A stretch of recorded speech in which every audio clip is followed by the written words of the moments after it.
सैयद महमूद को टिकट मिल सकता है। साथ ही सूत्र ये भी बता रहे हैं कि नेशनल कॉन्फ्रेंस के सांसद आगा सैयद रुहुल्लाह पार्टी के लिए चुनाव प्रचार कर सकते हैं। ये पॉलिटिकल डेवलपमेंट्स तब हुआ जब उमर अब्दुल्ला की तरफ से आरक्षण के मुद्दे पर सकारात्मक बयान आया है, जिसकी मांग लंबे समय से सांसद आगा सैयद रुहुल्लाह कर रहे थे।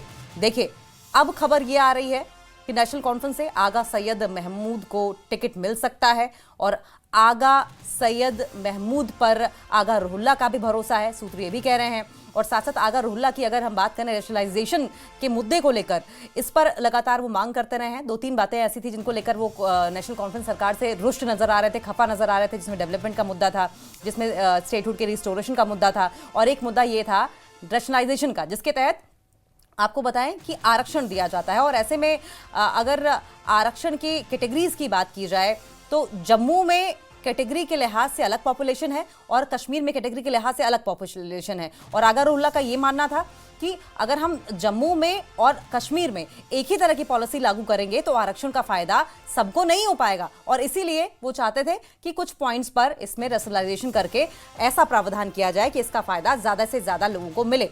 और यही वजह है कि इस पर वो अड़े हुए थे। और अब नेशनल कॉन्फ्रेंस की ओर से साफ तौर पर कह दिया गया है कि 4 से 5 दिनों में इसका खाका बनकर तैयार हो जाएगा, और इसी वजह से संभवतः आगा रुहुल्लाह माने भी हैं। और ये जो कैंडिडेट उतारा जा रहा है, आपको बताएं सैयद महमूद, कहा जा रहा है कि आगा सैयद महमूद को टिकट दिया जा सकता है, और ये भी आगा रुहुल्लाह के ही मनपसंद उम्मीदवार हैं। और यही वजह है कि अब बडगाम उपचुनाव में वो चुनाव प्रचार के लिए भी तैयार हो गए हैं।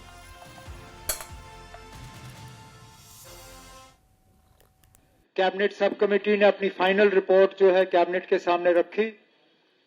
कैबिनेट ने उस रिपोर्ट को कबूल किया है। अब सोशल वेलफेयर डिपार्टमेंट से कहा गया है कि वो एक कैबिनेट मेमो तैयार करें, क्योंकि हमने कैबिनेट की सब कमेटी की रिपोर्ट जो है वो मंजूर की है। इसके लिए हमें कैबिनेट मीटिंग बुलाने की जरूरत नहीं पड़ेगी। मैं इसको सर्कुलेशन में अपने मिनिस्ट्रियल कोलीग्स के पास भेज के इसको मंजूरी दिलवा दूंगा, और कैबिनेट का ये फैसला जो है फिर एलजी साहब के सामने रखा जाएगा। मैं उम्मीद कर रहा हूं कि अगले 2-4 दिन में ये मुकम्मल हो जाएगा। छोटे से ब्रेक के लिए रुकेंगे।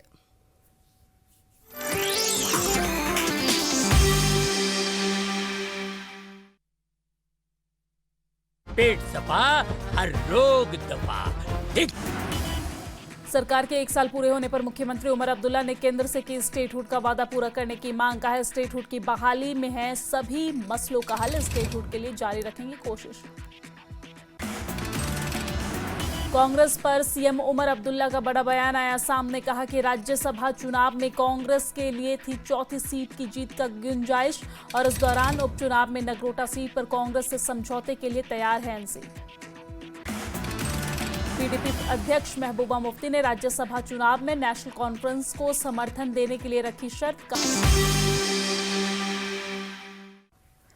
एक ब्रेकिंग न्यूज सामने आ रही है। आतंकी संगठन तहरीके तालिबान पाकिस्तान यानी कि टीटीपी लगातार पाकिस्तान में हमले कर रहा है। बीते 24 घंटे में टीटीपी ने पाकिस्तानी सेना को टारगेट करके 8 बड़े अटैक किए हैं, जिनमें 2 हमले खैबर पख्तूनख्वा, 2 बाज़ौर और 2 डेरा इस्माइल खान में किए गए, जबकि एक हमला कुर्रम और दक्षिण वजीरिस्तान में किया गया। बताया जा रहा है कि हमलों में कई पाकिस्तानी सैनिक मारे गए हैं और कई घायल भी हुए हैं। पाकिस्तानी सैनिकों और स्नाइपर्स और लेजर गन से अटैक किया गया।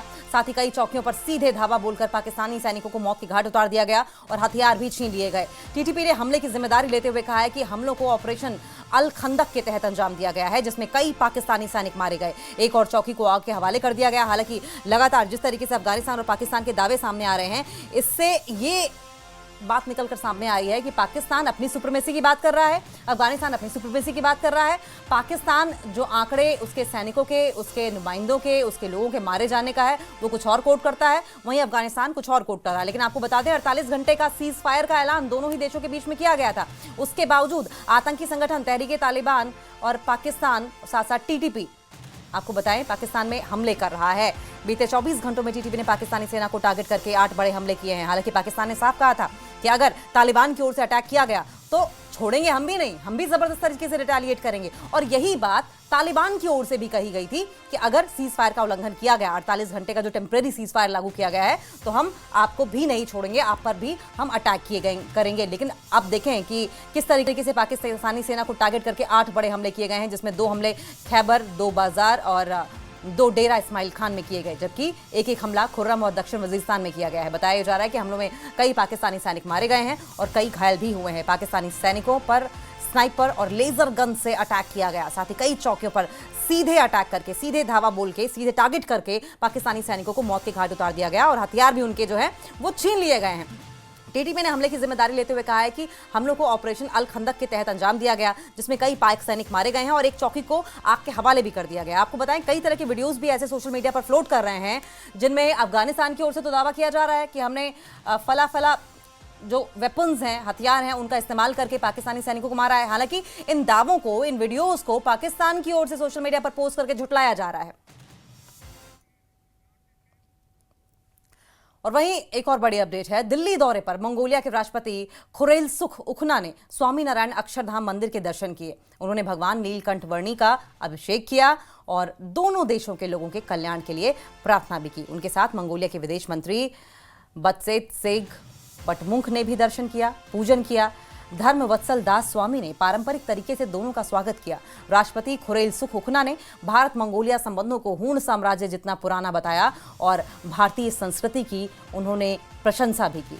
भारत मंगोलिया संबंधों को लेकर राष्ट्रपति खुरेलसुख ने कहा कि भारत के लोगों का स्नेह गंगा नदी की शांति और प्रवाह जितना निर्मल और पवित्र है और मंगोलिया के लोगों का हृदय मंगोलियाई वैदानों जितने असीम है और इन दोनों के बीच का संबंध हूण साम्राज्य जितना पुराना है। और इस अद्भुत मंदिर के दर्शन करके मैं अपार हर्ष का अनुभव कर रहा हूं।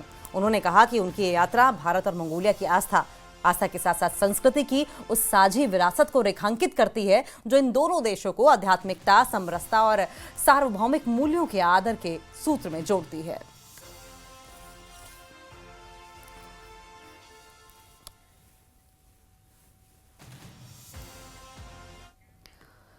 और चलिए इस वक्त कुछ जम्मू कश्मीर की और हिमाचल की बड़ी खबरों पर नजर डाल लेते हैं टॉप न्यूज में। जम्मू कश्मीर में दरबार मूव की उमर सरकार ने की घोषणा। जम्मू कश्मीर में 31 अक्टूबर से दरबार मूव, श्रीनगर से जम्मू स्थानांतरित होंगे कार्यालय। 3 नवंबर से शुरू होगा कामकाज। भाजपा जम्मू कश्मीर अध्यक्ष सत शर्मा ने मां बगलामुखी हरमंदिर रिहाड़ी जम्मू में टेका मत्था। इस अवसर पर भाजपा जिला जम्मू अध्यक्ष राजेश गुप्ता भी रहे मौजूद। रामबन के धलवास में नेशनल हाईवे 44 पर सुरक्षा दीवार का एक बड़ा हिस्सा गिरा। दीवार गिरने से सावनी रोड को पहुंचा नुकसान। हाईवे पर ट्रैफिक की रफ्तार धीमी।